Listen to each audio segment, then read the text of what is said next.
not sure you're supposed to drop these things. I wonder if it's moving. We've got this like, oh, we'll see if this works. Anyway, welcome back to the channel. My name's Roberto. We're doing up a Streetfighter V4S. If you're a long-time subscriber, liker, sharer and all that, thank you so much for returning. If you haven't, please subscribe, like, share, all that stuff that you do. In this episode, we're going to be doing a bit of the finishing off sort of parts of the bike. Now, when I say finishing off, I don't mean like the project's come to an end, because it kind of never happens. I think a project comes to the end maybe several months after you finish, because there's always a few little, bits and pieces that you can change. What I mean by finishing off is some of the smaller bits and pieces. So it's not going to make a major impact to the build, but they're just smaller parts. So one of the ones we're going to be fitting, and we're going to dispel a myth, I hope, like Mythbusters, the carbon CNC brake ducts. So we're going to be fitting them to the Streetfighter. We've also got the Alternator cover protector that goes on the case, and then also the little generator / oval with the 2 Allen keys. We're going to be replacing that. We also got the seat back from Lorenzo at Poly Trimming, and I'm sort of 50-50 with the seat. Work amazing, seat looks great. It's just the red leather is not, I think, right to the colour of the bike, but there is a way that we can fix that. And I don't think you're ever going to get a red that's 100% perfect, because they're 2 different substrates, but I always try and, strive for perfection if we can. You'll also probably notice I'm sitting in between 2 gorgeous Italians.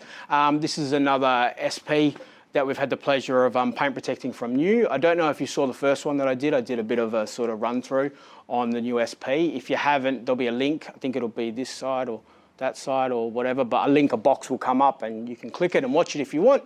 We've also got the Lamborghini Diavel, which we did another video for that, so there's another link for that. God, so many links.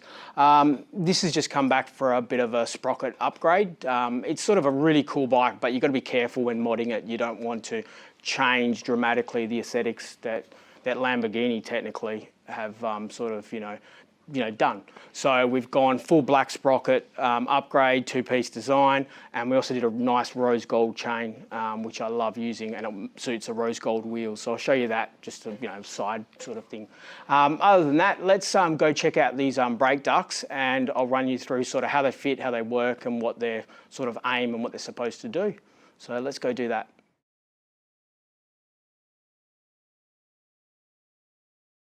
As I mentioned, just a bit of a side note, this is the Lamborghini 1260S Diavel, and this is the upgrade that we did for the client. So you can see it's just gorgeous. The black CNC, just all black, just to sort of suit, and then the gold, it's actually an EK chain, and it's sort of, I like it because it's not too yellow. And if you look at it, it kind of almost suits in certain angles the rose-coloured wheels, which I think is pretty sick. So yeah, I just think it's a cool little upgrade, and yeah, it just gets rid of that horrible silver stock sprocket, the 1-piece design from Ducati. So yeah, I think it looks cool. So here are the parts in question that we're going to be fitting. We've got the brake ducts, we've got the side cover thingy bob, alternator thing, and then that's the little CNC sort of generator cover bolt thing. I'll show you first the brake ducts, so we'll talk about that. So the theory behind the brake ducts, MotoGP guys have been using it for years and years, but when you look at a bike, say front on, you've got the discs which are front on, and they're not getting much cooling. So the way the carbon discs work is they mount on to the bottom of your fork and the bottom nut of your caliper, and it's a duct, funnily enough, and it lets air go through, so you can see a little hole, so air goes through, and then on the inside it's got a cutout, so the air is basically designed to direct onto the face of the disc, thus lowering temperatures, thus creating better braking or something like that. I kind of thought in the beginning they were wanky, and I kind of don't mind sometimes wanky. Wanky sometimes can be cool. You're talking to a guy that put sort of carbon fiber ducts, winglets on a scooter because they looked cool. Keeps the front end down, but a scooter just goes up. So the way it works is when you go on the CNC website, you purchase the ducts, and then you need to purchase separately and a lot of people sometimes forget the fitting kit, because the fitting kit is a little bit different for every sort of bike, and also depending on the model that you're doing, the forks, the caliper and all that. So you get spacers, bolts, all that type of stuff, and then you get, more importantly, the brackets to work with the setup of your bike. So obviously I've got ones for the Streetfighter to suit, and so yeah, we're going to be fitting that to see how it goes. Now, I've actually fitted them previously on my Hyper Motard, and again, the reason I did it for was I thought I could use a little bit of wankiness. I didn't expect it to do anything. What I did find in actually using it is, you know, when you first start riding your bike, you know, it's cold and you start sort of, you know, heating up tires and braking and stuff like that, making sure it's all, you know, working right. And you get that, you know, initial bite, which is really sort of nice and a little bit hard, after probably, you know, 1 or 2 pulses. It kind of prolongs that feeling a bit more. After you're really into it and you're riding, say, for a good 20, 30, 40 minutes, I don't think you notice the difference as much, but you do notice sort of it's just a little bit more crisper in sort of braking, and it just gives you a touch bit of feel. That could be just a placebo and just in my head, and I think it's better because I've spent $300 on one brake duct plus. And you know, it could be that, but I did find it made a little bit of a difference. So it's not total sort of wank, I think, but kind of is. I'll show you, I don't know if I can pull this off, but I'll show you my Hyper, because I've got it set up just next to the Streetfighter. So I'm not sure if this will, let me see if I can get this right. Just to sort of show you the Hyper sort of setup. So you can kind of see how this one's sort of set up. So you can see there you've got the actual duct, and then it blows. If I put my finger behind, you can see it's blowing directly onto the disc. This one here, I think, to be fair, because I've modded different calipers, I think I need a different bracket to bring this up a bit more, just to make it a little bit squarer. So I'm going to order some different brackets from CNC, because again, this is the different caliper from the V4S that we mounted on. So that's kind of how that works. So, but while I'm moving around, let's just go back to the Streetfighter, because I want to show you what I'm talking about with the axle nut type of setup. So I'm not sure if this will work. Let's have a look. Okay, so this has got the CNC cover cap, which I like because it fills an ugly hole. Now you can see this bit that sticks out, that's the axle.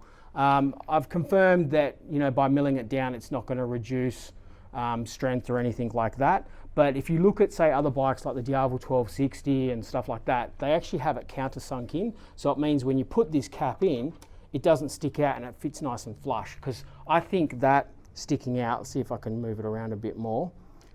There you go. It just looks, whoa, it just looks, doesn't look really that great sticking out. So I'm gonna do sort of, take it to a machinist and get him to sort of mill the end off and countersink it, so then the CNC nut will fit flush with it and it will look, I think, a lot nicer. So we're just gonna retrofit the calipers, the CNC brake ducts, just so we can get a bit of a visual. You can see all the screws are still very loose. One good thing is, but I had Anthony from Next All Course Motorcycles, he bled up all the brakes, bled up the clutch, rear brake, and it sort of feels really, really nice, just to, you know, like the initial hand feel of the lever. So yeah, but anyway, let's go on to this next part of fitting the carbon air ducts. So I'll run you through how to do the fitment for the carbon brake ducts. Now, for starters, what you want to do is remove the 2 pinch bolts out. You're not going to be reusing the stock pinch bolts that are just under here. Then you also want to remove the lower brake caliper nut. So they're the 2 points which it gets mounted. Now, it's a little bit tricky, so you've kind of got to like mock fit it up, get it right, and then take it off and, you know, Loctite a few parts. Not obviously the pinch bolts, but the actual bolts that come with the kit itself. So sorry for the camera, there you go. So these bolts which go into these little nut inserts. So the carbon duct will then pretty much fit like this and will work and look cool, and you'll be the envy of all your friends at the BMX track. So that's kind of how it's going to work there. So with the CNC mounting kit, you have to use their bolts. They also have little spaces which you can see. So that just basically goes into that, and I'm just going to hand tighten it in because again, I just want to get sort of a general feel for what it's about. And as you can appreciate, there's not much room between the actual bracket and the disc, so it's kind of hard somewhat to screw it all together. And then also you're thinking, oh well, I'll screw the brackets to the actual carbon duct, but the problem you have is then when the duct is up, you can't actually do the pinch bolts. So it's kind of like, yeah, half a dozen the other. So once you've got that sort of set up, what I like to do is then put the lower bolt in for the caliper, and then you can sort of line it up. Now you have 2 holes, actually 4 holes on the back of the first bracket, and then jump over the other side, and you've got to remember you've got 2 longer nuts. So these are the longer nuts that go in the sort of, you know, the front end of the carbon brake duct, and then you've got a shorter nut which is at the back, because obviously this goes into a smaller point to blow the air on. So that's kind of how it's going to look once it's fitted up. So I'm going to jump around the other side and sort of give it a mock trial up, and yeah, then we'll show you how it kind of looks all done. So this is what it looks like somewhat fitted up. It's not 100% fitted up because remember, I've got to take the axle out to get the end machined. So I've just sort of, you know, nipped up the pinch bolts, given everything a bit of a tighten up just to sort of see how it fits. Don't forget, once you do get it sort of right and you go to actually assemble it, put some Loctite in those 3 bolts on the back of the carbon brake duct. You just don't want that sort of, you know, getting a little bit loose on your ride and sort of, you know, falling off and then somewhat, you know, falling off and smashing into your wheel. So just be mindful of that. So we'll jump on now to the alternator side, and we'll show you how to swap out the covers on that.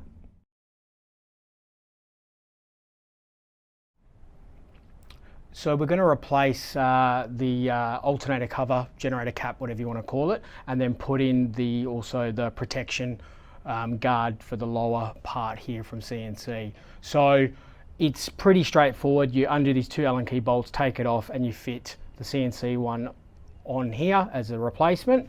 You can't get it wrong, or so I thought. One of my customers, we supplied this part to a Hyper Motard RVE, and he did the mod, everything was great. He came back for some more upgrades, and then I noticed a drip of oil coming down, and I'm like, what the? Had a look, removed it, and he forgot to take the O-ring off the original and put it onto the CNC part to then put it back. I think it does actually state that in the instructions. And being English, I would have thought, being they invented the language English, he would have been able to read it, but he missed it. So just a big thing, make sure you take O-ring off that, put it on this to put it back, because you don't want oil coming out over your engine. So moving forward, we're going to be fitting the generator cover from CNC Racing, which goes through like that. Now, as soon as I started looking at it, I could see straight away you have to remove the lower sort of fairing. You don't have to, but you kind of will end up doing it anyway, because when you undo this bolt, it's going to scratch and mark the bottom fairing. So you're better off to replace it. Now, CNC give you a whole range of bolts, and if you don't read the instructions, you're going to get it wrong and then probably screw up your block, because you're going to screw in bolts that are too long that are meant to be shorter. So with the Streetfighter, it's different to the Panigale. Again, you get a whole heap of these screws. You need to use the 30 mils, which are the shorter ones on the top. So you've got this one, and this one needs to run 30 mil, and then the bottom ones run 35 mil length bolts. What you also need to do is you get 2 washers in the kit. You need to put a washer behind the front and the back, because you've got this little bracket here on the Streetfighter, but you don't have it on the Panigale, and that's for the lower fairing. So there, technically you have to remove it to get that off as well. So we're going to fit this and then put it all back together, and it's going to look amazing. You can already see this other cover. What I do like about the cover, but not only is it nice and black, but the actual bolts are like a magnesium color, and they kind of match in with the casing, which is another bonus. So let's fit this up.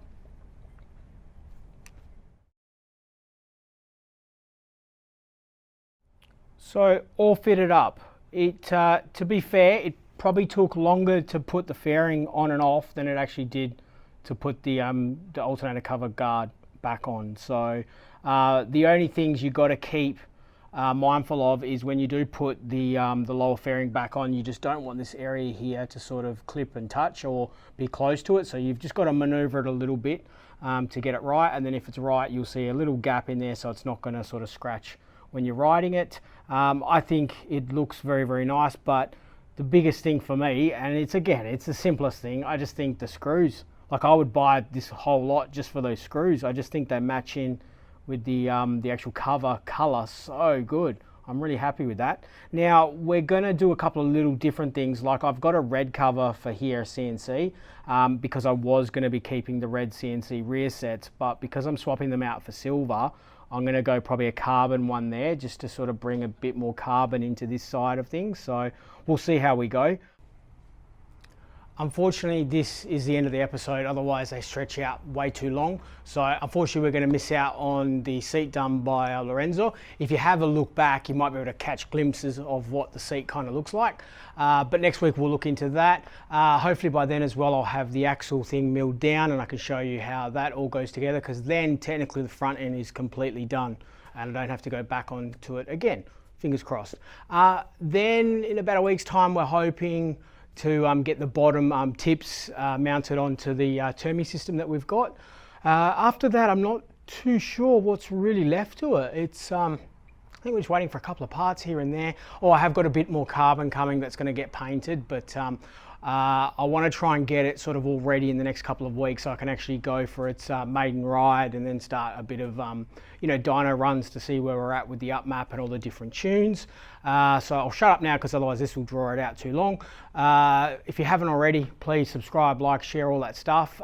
If you have seen the Facebook promotion that we've got, the voting that we've got going on, take a look. The link's down below. Someone in 8 days or 7 days, depending on when this gets uploaded, is going to win a new X-Lite 803 RS, a real cool one with the back thing, the track race setup. It's going to be pretty cool. So someone here in Australia, I'm sorry the rest of the world, I just can't ship a box all the way over there. God knows if you'll end up getting it.